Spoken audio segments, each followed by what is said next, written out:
Hi, and welcome to another episode of the Better SMB podcast, hosted by David Altina and me, Rob Bull.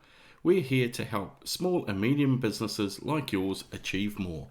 Whether you're looking for practical tips, inspiring stories, or expert advice, we have you covered.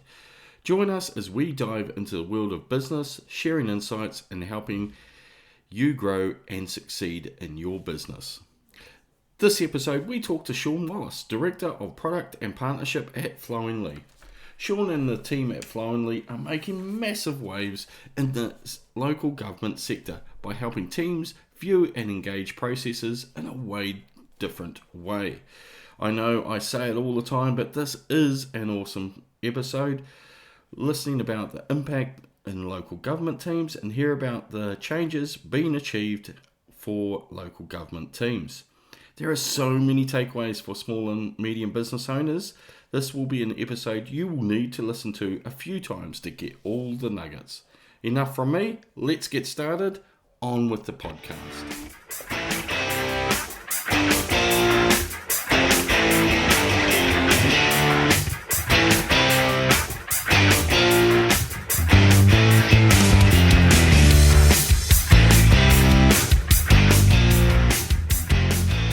Welcome back to the Better SMB podcast, where we aim to provide people in the SMB sector with insight and actionable takeaways to start improving your productivity starting tomorrow. My name is David Altiner. And I'm Rob Bull. And we're your hosts. Today we have a guest, Sean Wallace, Director of Product and Partnerships at Flowingly, a New Zealand business dedicated to helping businesses of all sizes streamline processes and improve productivity.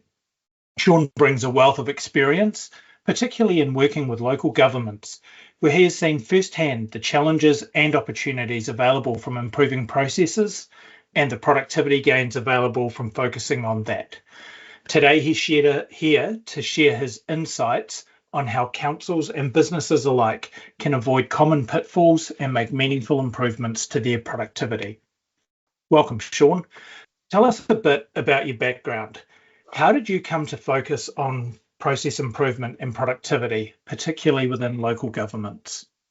Yeah, thanks, Rob. Thanks, David, for having me. Look, I guess how it kind of came about was I was working in the corporate space, and we were in a big part of a large Salesforce project that kind of spanned a multinational company that I was working with. But what I found was we didn't have a lot of improvements actually happening on the ground level. So big projects and things like that, but lots of problems still within the organization with how we were running, lots of inefficiency and challenges there. And I wanted to kind of make a bit of a difference with a switch into the software space. So that's when I joined Flowingly in the real early days. And then since then we've kind of found our feet a little bit in local government. So for me, local government is super rewarding working with local government because it just is so far reaching, right? And there's so many passionate people, and I think it's an area that we can really bring up and have such a massive impact on New Zealand and Australia and elsewhere as well. Brilliant. Local councils manage an incredibly diverse range of services. You've got dog control to libraries, waste management, noise control, and of course the big one, building consents. What are some of the unique challenges councils face as they operate across such a wide spectrum of services? Yeah, so I think councils and local government are probably the most complex entity you could almost imagine, right, as a business. If you go on your local council's website, you'll probably find 100+ services that they do just that you can request on the website. If you go beyond that, there's probably another 100 that they do behind the scenes, if not more. And then you have all their business processes. Like Rob, I know you do a fair bit of business coaching. If you came across a company that had 100 services on their website, what would you be telling them? It's like a restaurant with a large menu, right? You'd streamline and do fewer things well. I certainly know those public services like councils. I've got the background in DHBs. It's the same kettle of fish, right? So many services that have created over time and crept in, probably some of them over time because of public demand. So absolutely. You would look at simplification But sometimes when you're in that public entity like councils, you can't. Yeah, exactly right. Like I think it's in the Steve Jobs biography, right, where he came in and he cut immediately 70% of their products, just simplified it right down. And unfortunately, local government can't do that. So you end up with a real complex beast as well. It was interesting. I did or helped one of the councils with the pre-consultation with the long-term plan last year, and that gave me a really interesting insight because the public were asking for simplification, particularly in the face of rates increases, etc. So, and I go back to my, that creep of services over decades. Now there is a willingness for the public, or certainly those informed, to look at the simplification of those services. So it might be a great time for them to relook at all of that. Definitely. How do you think the diversity of those services impact how councils approach process improvement and productivity, Sean? I think so. In terms of how it just makes it quite messy, right? And you have to have a really solid approach around process improvement, around innovation and decentralisation, really, because you just don't have the resource to cover that many business units. If you've got 27 business units, there's only going to be a few that you're actually going to focus on. I've been in much simpler organizations where we only ever get to the sales processes or other areas of the business. So it becomes incredibly challenging, and it's not an easy organization to resource as well. You have to look outside the major centres, especially. Like, you've got all these district councils and regional councils which are just going to struggle to hire technical resources who can do BAs, for example, to do BA work. People in the digital space with technical skills, they really will struggle to hire and retain those kind of staff. So it adds all those kind of challenges as well across the business. Interesting question for you, Sean, around improving those business processes. And David will smile at this because he knows the background, but I've been party to large organizations or institutions over the last couple of weeks, which I know that they've got business improvement teams working in here. But I think certainly from a customer point of view, it was more they've improved their processes so much for themselves and internally that they've forgotten and lost the perspective of the customer. And it certainly wasn't a local government agency as well. What's your take on, the insights that you have? Are councils looking at making themselves more efficient and making it easier, or is there a good focus on the outcome of certainly the rates payer? I think there are a lot of councils who are moving in a really good direction with that. So you're seeing CX teams, customer experience teams, kind of crop up. But there's a bit of a disconnect between customer experience and process. And I see the two go hand in hand, right?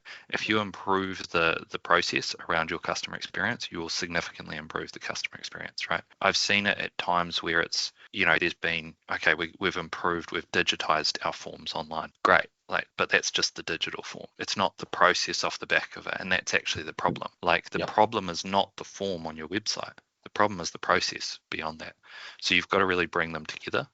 That public-facing website and what's happening behind the scenes as well. I do have a little bit of a theory into that as well, Rob, in terms of what I have seen with a number of organisations in that space, not just the public sector, but others as well, which is almost like there's this real willingness and keenness to document and improve processes, but not push out a lot of change, not push out a lot of improvement, not deploy a lot fast.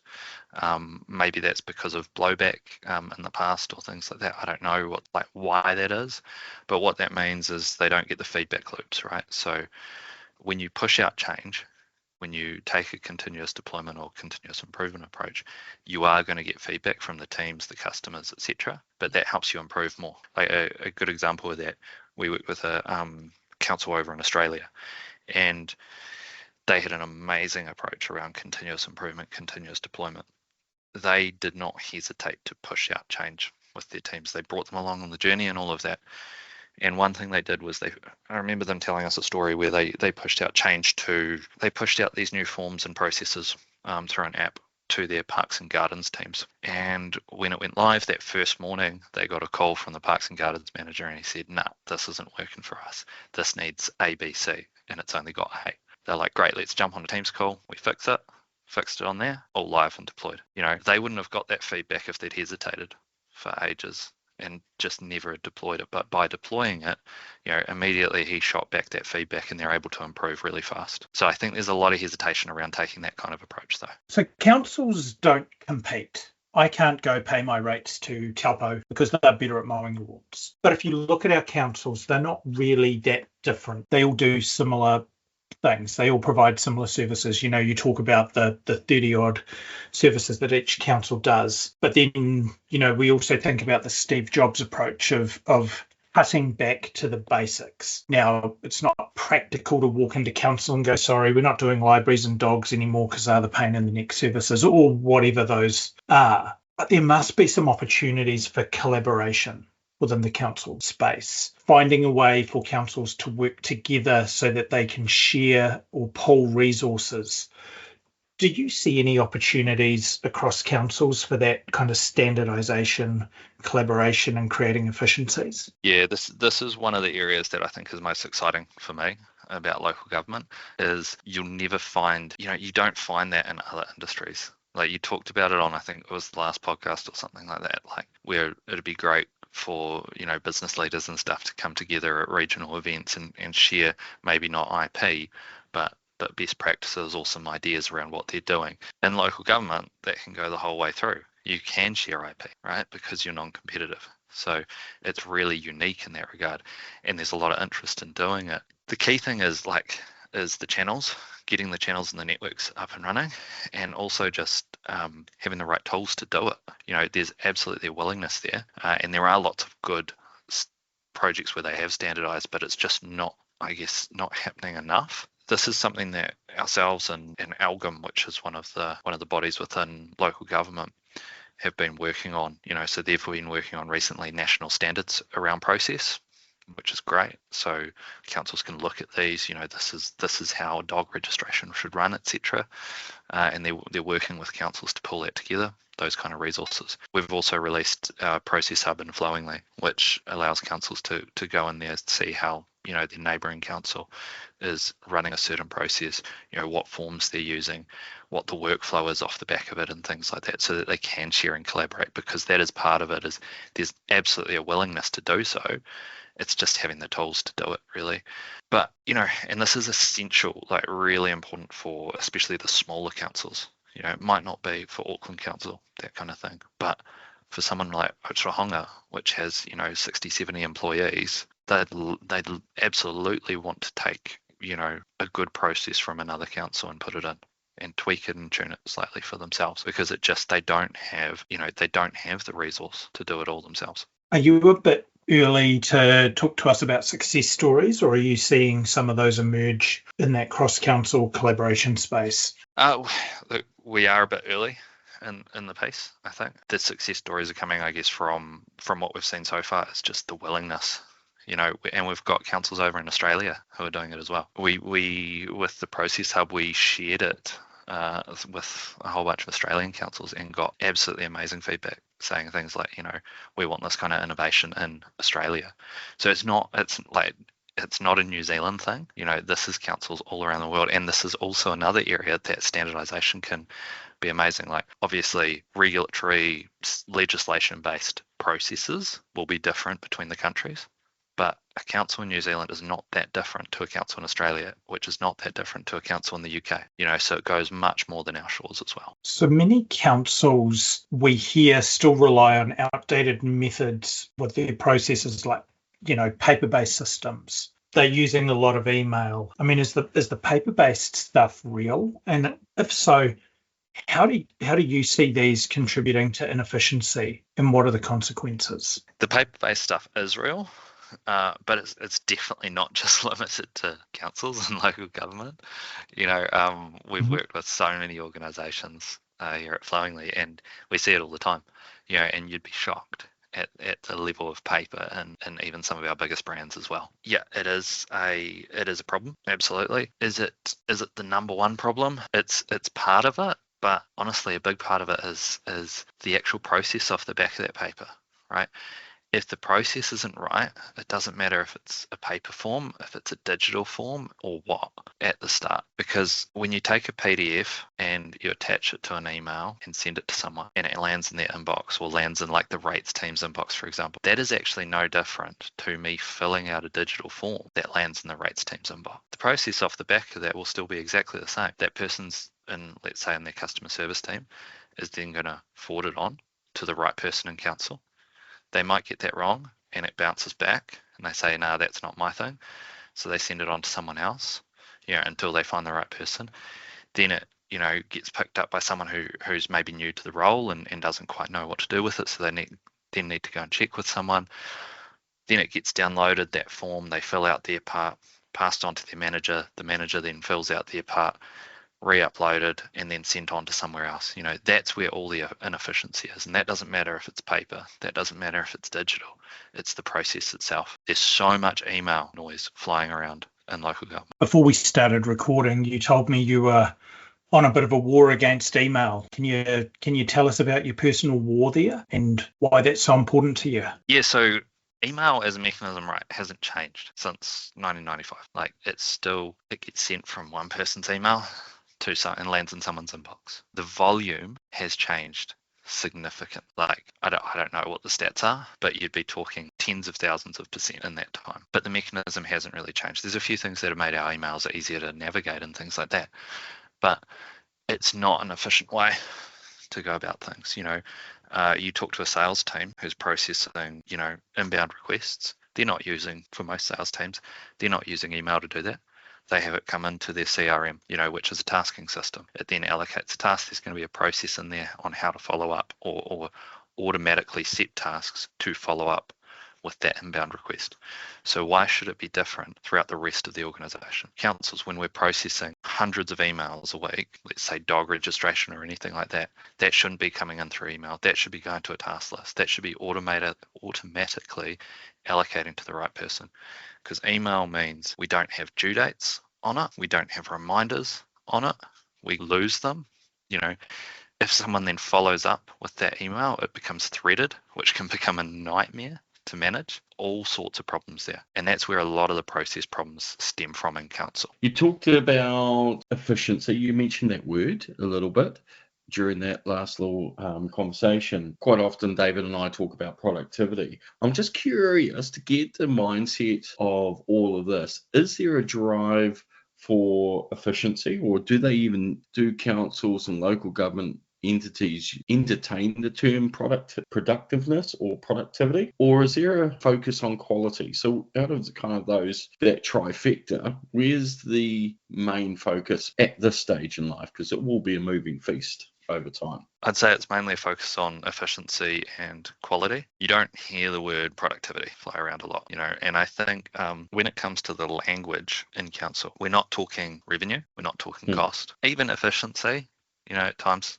That's kind of can be a little bit of a hard one. It really comes down to, finding the language that, and this is where you don't really want to talk numbers, and I'd argue this goes for a lot of businesses as well, because like revenue and cost means something to their exec. It isn't what gets, me out of bed in the morning, for example, if I'm working in council, or if I'm working in most businesses, unless I'm a salesperson, I'm not that interested in revenue. I think that's where we potentially get a lot of things wrong with our language when we're using it around productivity and things like that. I don't know if you do a lot of work around motivation, and what motivates people in the workplace, right? But there's been lots of studies on what motivates people in the workplace, and what motivates people, it's not money. The number one motivating factor for people in the workplace is not money. It's not having a good boss. It's not having Friday lunches, or a pinball machine in the office or anything like that. It's a sense of progress. And I've presented at conferences where as soon as I say that, you have people nodding in the room, because they know that is what motivates them, is a sense of progress.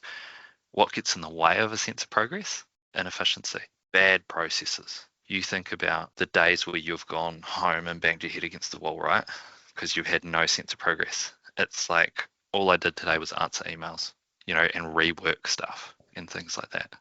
You could probably list those on the lean side of things, Rob, and just go through the little check boxes there, all the frustrations. Yeah, I think definitely add in with that sense of progress. I really like that, actually. I've never heard it stated in that way, but the other massive motivating factor is time. And with time comes control, and not a bearing control, but just you're under control. There's no stress, there's no chaos. So if you do it once, you do it efficiently, great quality, then the chaos, and so you do feel time. But to get there, you do need that sense of progress. So I like it. Awesome. We just zoom out for a second and on that idea of progress at a macro level. So here in Tauranga, we've had commissioners since 2021. We've only just gone back to elected officials. What that means is we're out of sync with the standard 3-year election cycle in local government. So we're actually going to have a 4-year term, which is a little bit unusual. What do you think about the 3-year term in council? Do you think it helps or hinders us from a local government perspective, and I guess that progress perspective as well? I guess at the risk of getting into politics, I would lump central government into that as well. Both should be longer term. I talk to anyone in council, talk to anyone on the street, I think you'll get the same answer, right? And we're seeing it right now. The pain of change. This new government has cut costs, in certain areas, and pushed a lot of it back on local government at a time where they're budgeting and doing their long-term planning. Then they have to find that money elsewhere. When those kind of changes are happening all the time, and every 3 years potentially, it's massively disruptive. It's incredible the disruption that uses. And you think of the far-reaching effects over a 50-year period versus if we had one extra year within that term. The effect would be huge on the communities, on our spending and everything. I think you're right in terms of what we're seeing at the local government, and particularly in Tauranga, and even at a national government, you're seeing the change pushed through fast rather than just nice, easy, streamlined, paced changes, because you've got governments effectively only have 2 years in a 3-year cycle, because the last year is all putting all the cherries on the top to make it look good to get re-elected. So I agree with you. You get a lot more consistency. At least you get 2 years of consistency, which stabilizes a lot of teams, stabilizes a lot of services. So bring this back down to the ground level, moving away from politics and kind of local government in a way, but we'll still focus on change. Obviously, with the work that you and your team do, you're in the change space a lot.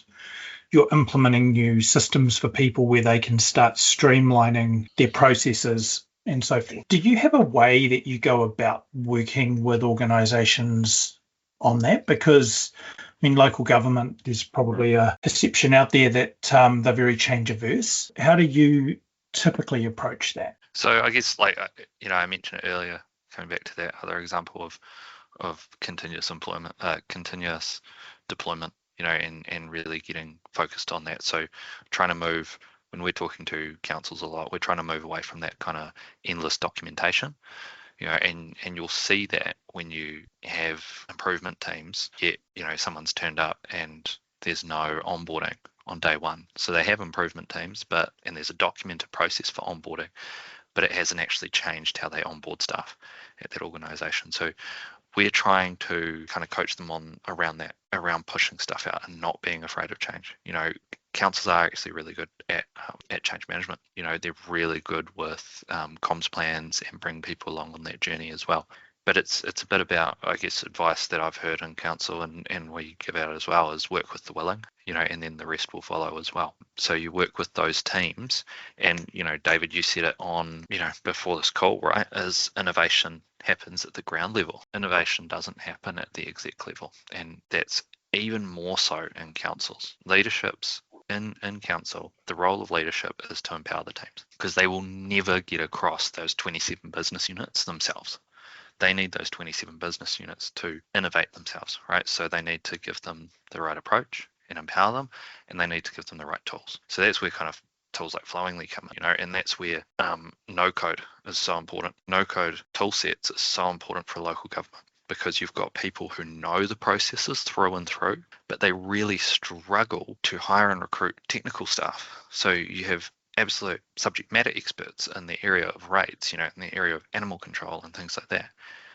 But you don't have a big BA team or a big digital team or a big CX team to go and help them. You need to give them the right tools to help themselves. I'll just drop in a little supplementary question here, because you mentioned that councils manage change really well. Firstly, I was interested in that comment, but I won't dig into that comment too much. But a lot of our listeners are around SMB owners and business leaders, etc. I'll put you on a little bit of a spot, and you can broadly answer this one. But what one of the best council leaders who has managed a really good change process, you might picture that person in your mind. What did they do that listeners can sort of pick up and learn from it? What did they do really well that managed that change successfully? I guess that one that comes to mind is one that started with an executive sponsor, so someone senior in the organisation, and it started with the why. So what they did when they were changing this process, and this was the first big process that they pushed out across the organisation, and it affected, 30 staff, roughly 30, 40 staff. They actually got all of those staff on a call. Now, there might be more efficient ways to do this, but they got the 40 staff on the call, and it was led by that executive, and they said, this is why we're doing this, and this is what it is. And then the person who had built that process then demoed it to the team. They've covered off the why, they've covered off the what, and then the how with actually demoing the process, so that they then didn't have to go out and train team members individually. That video was recorded. It was really short meeting, and it ended with a bit of a Q&A as well. So those staff could say, okay, what if this happens, or whatever. And it was just really well done. And there were no questions. Like, you immediately got heads nodding within that call when the sponsor was saying, this is why we're doing this, because we've had feedback that, you're having to ask 3 people for this information, and that you're sending this request through and it's not getting processed, and you constantly have to follow up. So we've heard you, and this is the solution, and this is how it works, and now open up for questions. Like, honestly, really simple like that. Yep, it's good. It's even the why. It's also what's in it for them as the people who are bringing it on. Yeah, that's a big part, is the what's in it for them, right? Huge. Can you share one of the success stories where change and innovation has led to meaningful improvement for one of the organisations you've been working with? Yeah, coming back to that, where leadership's responsibility is around empowering the teams, who know the processes to improve their own processes, and giving them the right tool set. Really good example of that would be, and I was lucky enough to interview her a couple of years ago after they made this change, but a lady called Dulari, who was an accounts payable within an organisation in the public sector. She knew that the processes that they were running, I'll just describe their process quickly. So I want an invoice paid, so I'm going to email it to this team, to the accounts team, or I literally get my invoice, I fill out the invoicing form, I staple it, and I put it in a cubby. That is literally the process. 8,000 of them a year. She knew that was horrendously inefficient, so she went to one of their BAs and said, hey, I want to solve this. He said to her, look, we've actually put Flowingly in recently. I think we can probably solve it with that. And he went away and built the process for her. He then came back to her, and she was like, yeah, no, that's not how it's going to work. Because he's a VA, he didn't know anything about accounts, right? So you can't expect that. She's the subject matter expert. So he actually said, well, it's pretty easy to use. I'll make you a user and you can build it. And she did. And it took her 20 minutes to build that process. That process then, over the next year, saved her 1,200 hours, 50% of her job, 1,200 hours a year. And she was able to spend that time on other improvement projects, on a lot of project work, and she got promoted to HRIS manager. So that's kind of, this is the benefit of process improvement like this, is that's compounding. So it's not just 1,200 hours in year one, it's 1,200 hours forever. And then she's been able to put that time in to other projects and to improve the rest of the business as well. I think it's just the power of just getting the experts, empowering the experts in the task. I mean, that's lean through and through, right? The first principle of lean is respect of people and getting their buy-in, not only just from an interest sake and a benefit sake, but actively participating and, in your case, driving it. So I think it was probably a really good lesson for that BA, which was spend more time with the person and get them or the team to drive some of the improvements rather than pushing that. And I've come across that in DHB worlds. The analysts, they're so focused at doing stuff and great intent, but it's just longer and it's harder and it's hurtful in terms of the outcomes. It just doesn't work, certainly in your case. Well, actually, yeah, I think that was, to be honest, I think it was really good BA work just when he handed it over, right? Funnily enough, he works for us now. But it was just that came down to that approach, because too many digital or IT teams would not have handed that over. A lot of them wouldn't have tackled that in the first place. But he had a quick go at it, got the feedback, and just enabled her, gave her access, and that comes back to they had the right tool, they had the right tooling, no code. And then they had that attitude where they were happy to let staff make change themselves, which for so many organizations is not the case. So many organizations would not have let that happen, to put all of the finance processes in the hands of the finance team. Crazy thought, right? And it doesn't have to be finance. That lesson could be for any organization of any size. Even if you're a 10-person trade team, your best person to figure out the best way of doing it is the person who is doing it every day. And in her case, she was also the customer, for a good service. So it goes back to one of my original questions was, quite often these processes are improved, and it sounds like a great outcome for this example, but it's improved just for the benefit of the internal team, and it creates havoc both ends of the process, right, up and downstream, and that whole customer experience is lost. But in this case, it was managed. So brilliant, awesome. Okay, let's talk a bit more generally. When it comes to improving processes, or probably anything, focusing on the basics normally provides a significant amount of gains, but we tend to try and make things complicated and do too much. What's your perspective on that? Do you think most businesses are getting the basics right? No, not at all. The amount of times that when we go out and we start talking about process automation and process improvement, and everyone jumps to integration, and everyone jumps to, and I've had this where I sat down with the team, they didn't know much about Flowingly. They'd been referred by their boss. And I said, what do you think about, in terms of what do you think we're going to solve for you? And they said, oh, well, we have this process, and at this step we copy and paste this information from system A to system B. And that's what they wanted to solve, and it was like, okay, how long does that take? About 30 seconds. We ran through the rest of the process. The rest of the process had about 50 minutes of waste within it. So we don't want to solve that. An integration would have solved that between those two systems, but it would only solve those 30 seconds. Might reduce a bit of errors as well.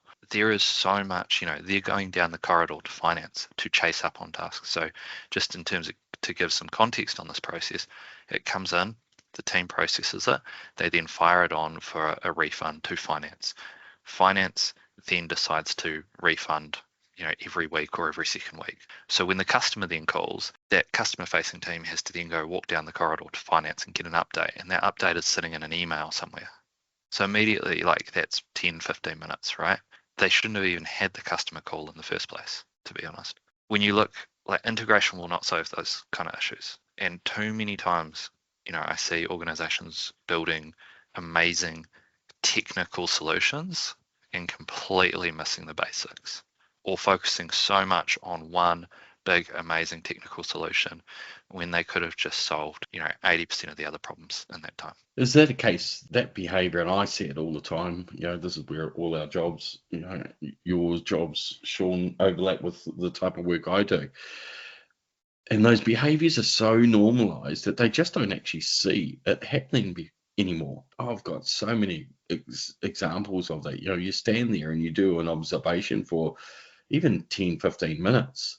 And you see people walk around either workshops or they go back to the warehouse and come back again, or they picked up that order form but they forgot the other, so they go back another, and that's, for them it's 20, 30 meters of walking, but they're doing it 50 times a day.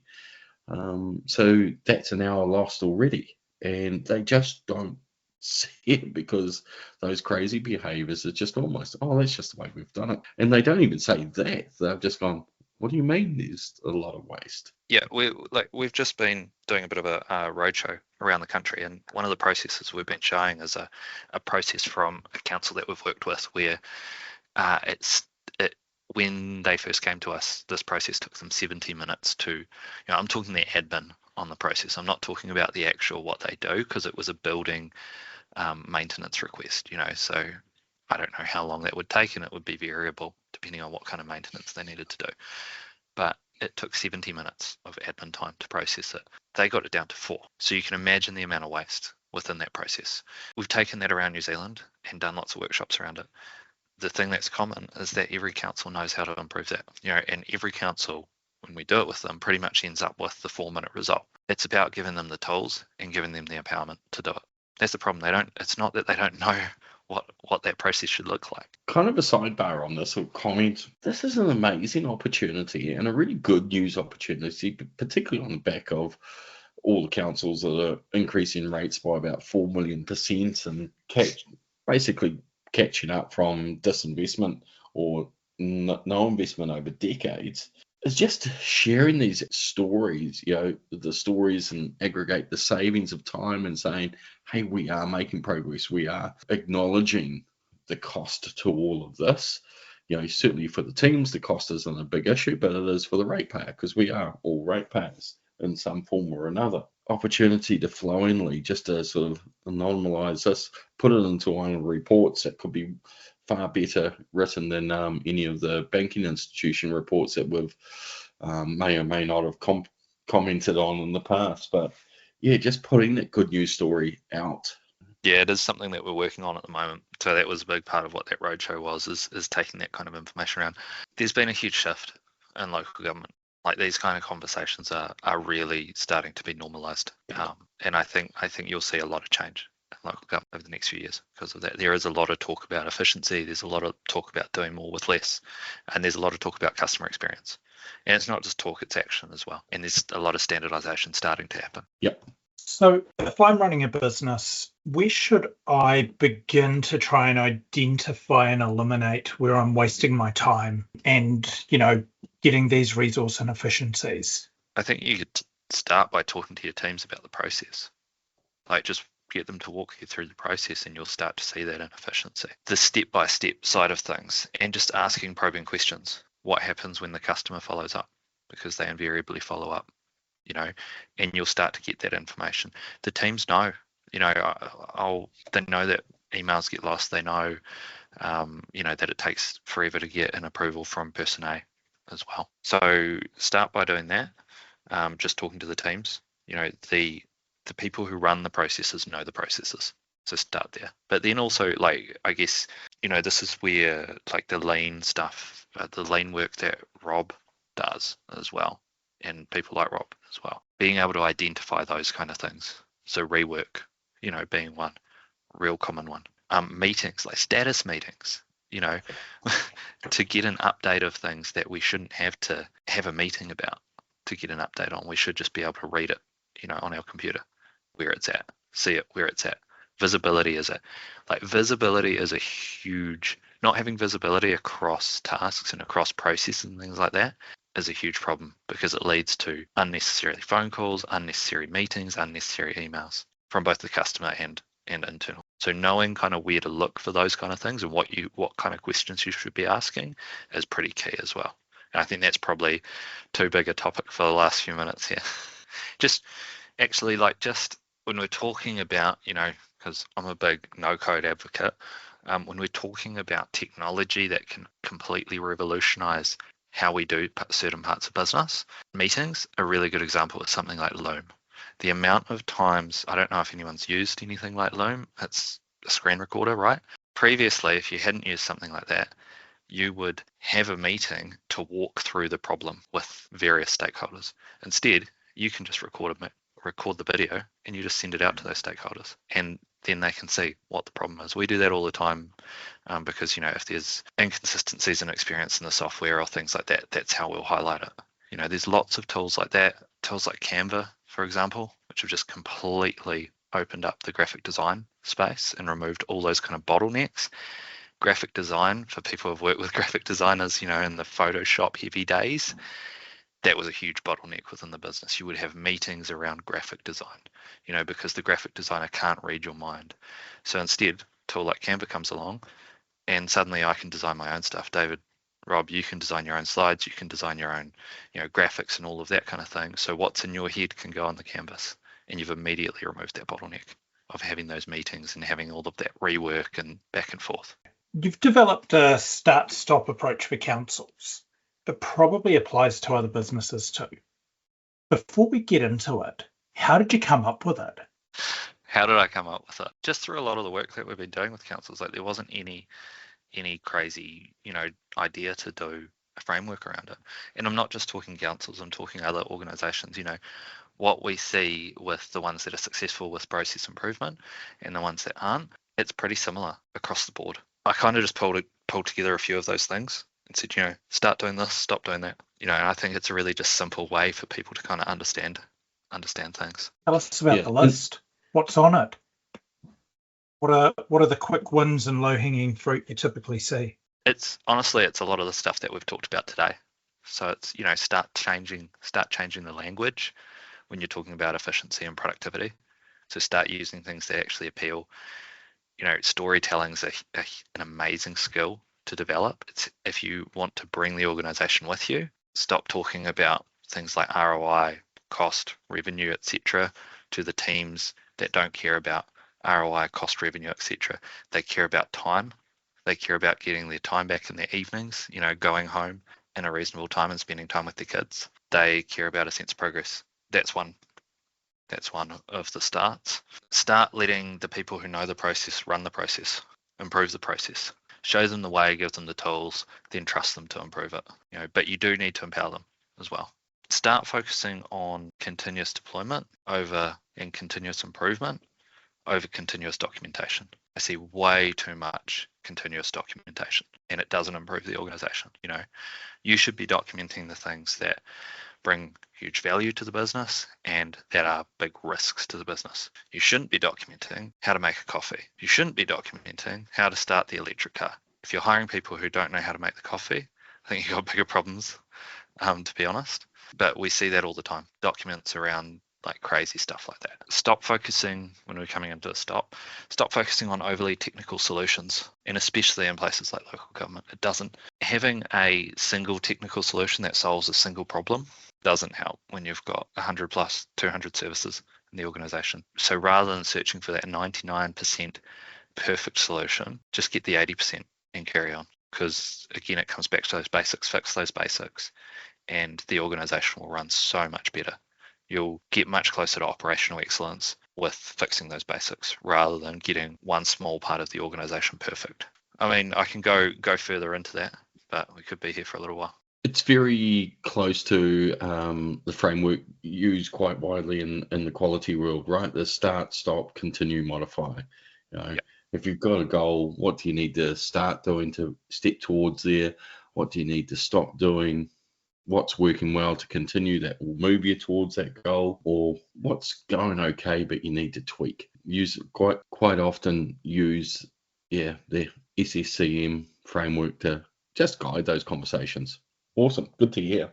That's great. So many takeaways. We'll wrap things up there. Thanks for being our guest for this episode, Sean.